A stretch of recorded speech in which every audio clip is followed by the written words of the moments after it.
사랑하는 우리 친구들, 오늘은 목사님이 조금 특별한 장소에 와봤는데요. 이 장소는 바로 국회의사당이에요. 왜 이곳에 찾아왔느냐고요?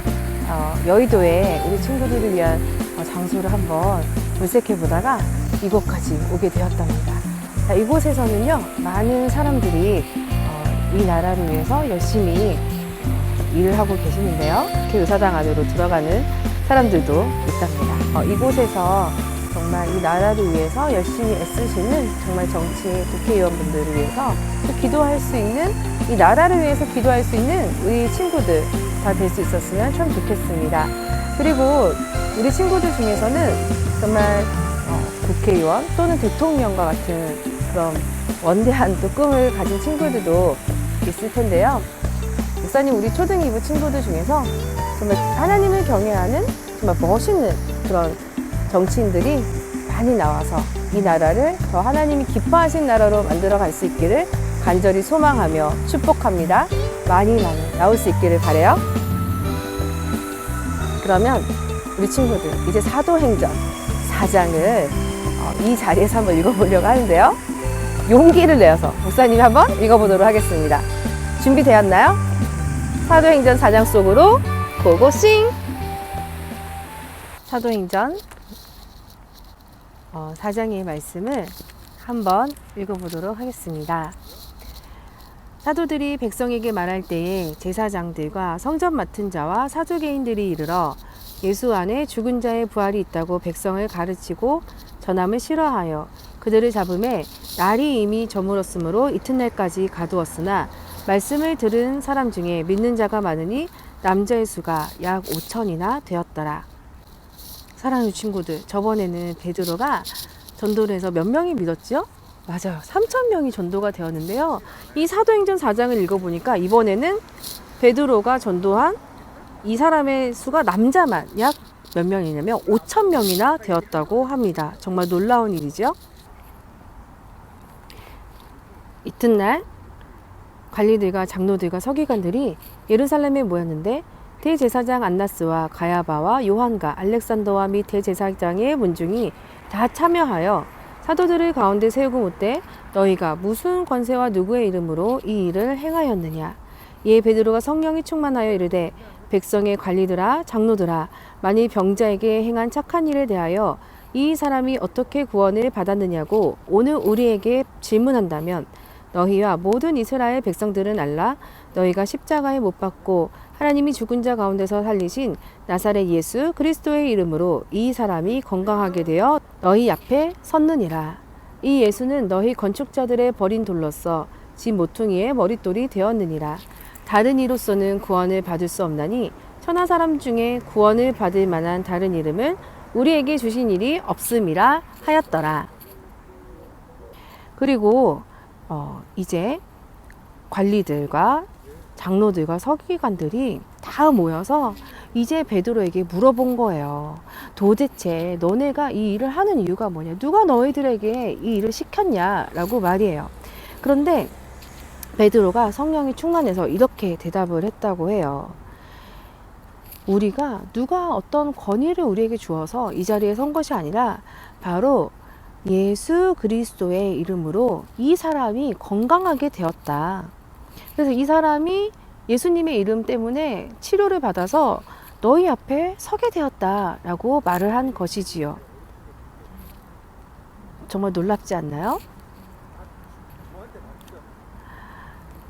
그러면서 이런 유명한 이야기를 합니다. 바로 사도행전 4장 12절의 말씀인데요.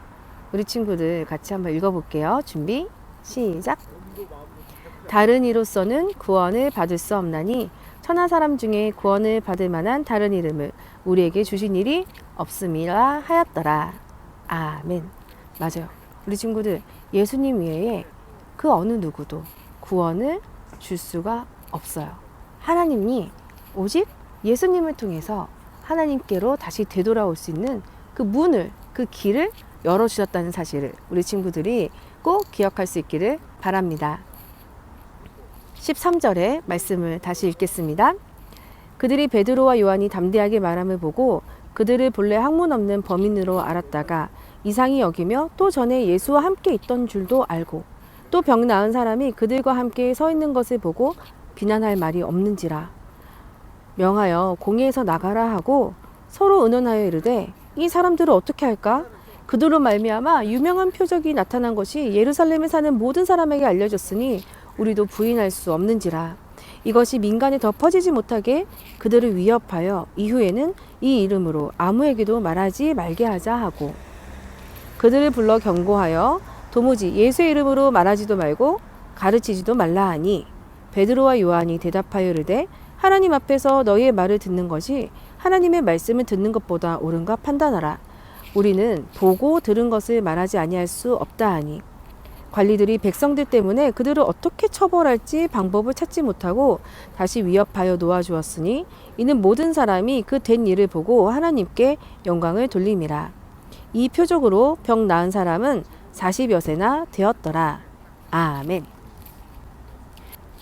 베드로와 요한이 담대하게 사람들 앞에서 이렇게 이야기를 하는 모습을 보고요. 사람들이 깜짝 놀랐어요. 왜냐하면 원래 공부를 많이 했던 사람들이 아니었던 것이지요. 이 사람들의 직업은 무엇이었죠? 바로 물고기를 낚는 어부였죠.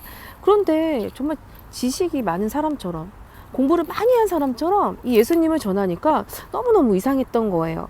그래서 다른 방법이 없으니까 이 베드로와 요한을 그냥 위협을 가했어요. 그래서 더 이상은 예수님을 전하지 말아라. 예수님을 전도하지 말아라. 라고 협박을 했던 것이지요. 그랬더니 베드로와 요한이 이렇게 대답을 했습니다. 어떻게 대답을 했는지 우리 19절의 말씀을 한번 읽어보도록 할게요. 베드로와 요한이 대답하여 이르되 하나님 앞에서 너희의 말을 듣는 것이 하나님의 말씀을 듣는 것보다 옳은가 판단하라. 아멘. 맞아요. 우리 친구들도 전도할 때 이런 위협을 받기도 하죠. 전도하지 말아라. 예수님의 이름을 전하지 말아라. 라는 위협을 받을 때도 있어요. 그런데 이 베드로와 요한의 말처럼 사람들의 말을 듣는 것이 중요할까요? 아니면 하나님의 말씀을 듣는 것이 더 옳은 일일까요? 베드로는 우리가 보고 들은 것을 말하지 않을 수 없다. 라고 대답을 했어요. 맞아요. 베드로는 예수님을 직접 눈으로 보았고요. 직접 예수님께 모든 하나님 나라의 비밀을 들었어요. 전하지 않을 수가 없을 만큼 가슴이 뜨거웠던 것이지요. 23절의 말씀을 읽겠습니다. 사도들이 노임에 그 동료에게 가서 제사장들과 장로들의 말을 다 알리니 그들이 듣고 한 마음으로 하나님께 소리를 높여 이르되 대주제여 천지와 바다와 그 가운데 만물을 지은 이시오. 또 주의 종 우리 조상 다윗의 입을 통하여 성령으로 말씀하시기를 어찌하여 열방이 분노하며 족속들이 허사를 경영하였는고 세상의 군왕들이 나서며 관리들이 함께 모여 주와 그의 그리스도를 대적하도다 하시니로소이다. 과연 헤롯과 본디오 빌라도는 이방인과 이스라엘 백성과 합세하여 하나님께서 기름 부으신 거룩한 종 예수를 거슬러 하나님의 권능과 뜻대로 이루려고 예정하신 그것을 행하려고 이 성에 모였나이다. 주여 이제도 그들의 위협함을 굽어보시옵고 또 종들로 하여금 담대히 하나님의 말씀을 전하게 하여 주시오며 손을 내밀어 병을 낫게 하시옵고 표적과 기사가 거룩한 종 예수의 이름으로 이루어지게 하옵소서 하더라.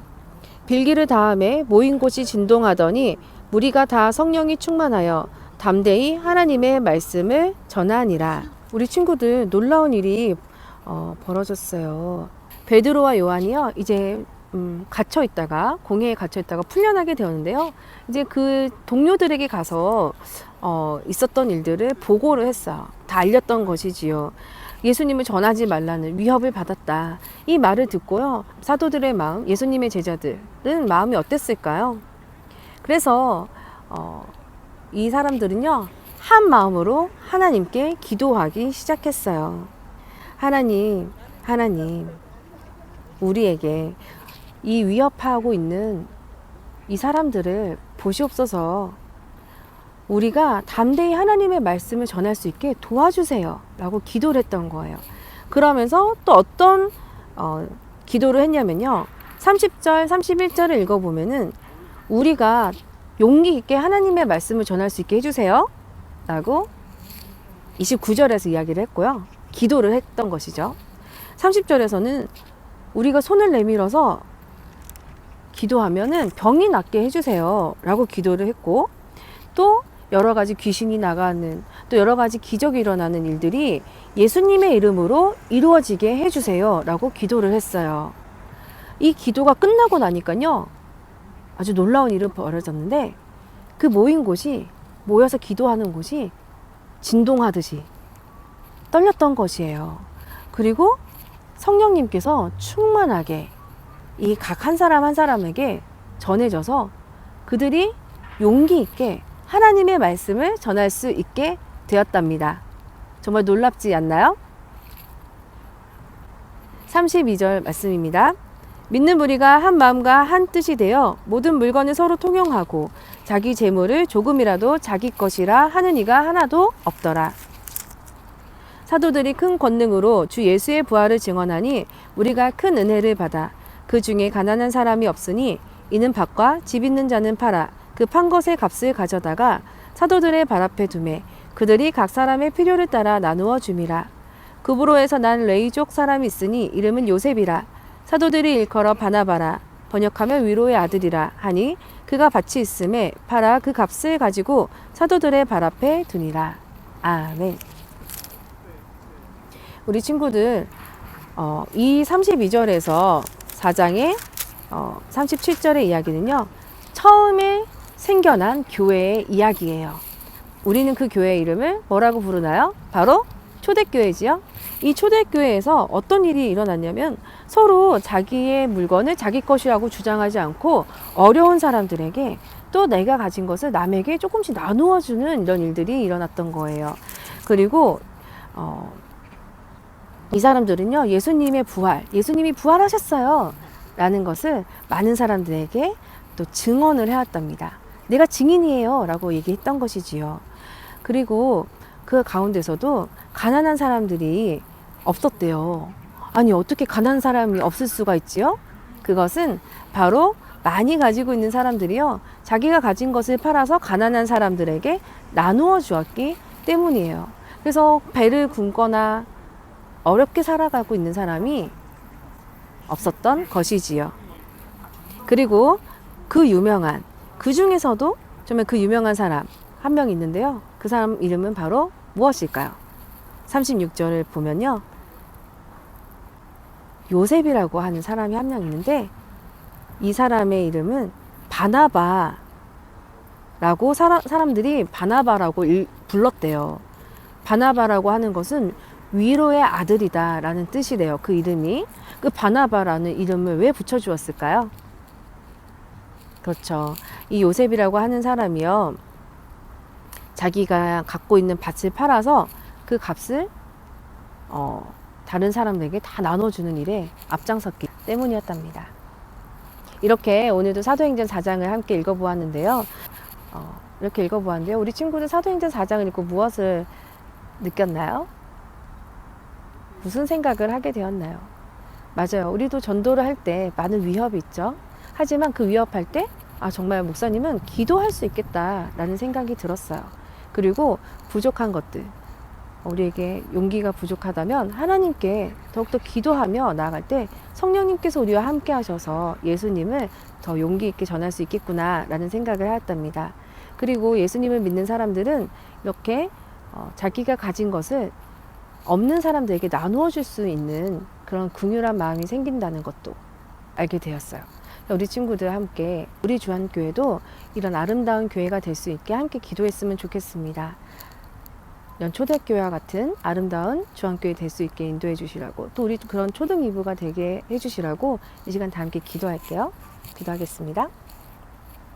사랑 많으신 하나님 아버지, 감사합니다. 베드로와 요한의 이야기를 통해서 이 사람들이 어떻게 전도를 하였고 또 예수님을 전할 때에 어떤 어려움이 있었는지 또 알게 되었습니다. 하지만 아버지, 우리가 전도할 때에 수많은 어려움이 닥칠지라도 기도하며 이겨낼 수 있는 사람들 되게 해주시고, 또 초대교회 사람들처럼 또 하나님, 우리가 가진 것을 남에게 나누어 줄 수 있는 하나님의 귀한 마음을 닮은 그런 사람이 될 수 있도록 인도해 주세요.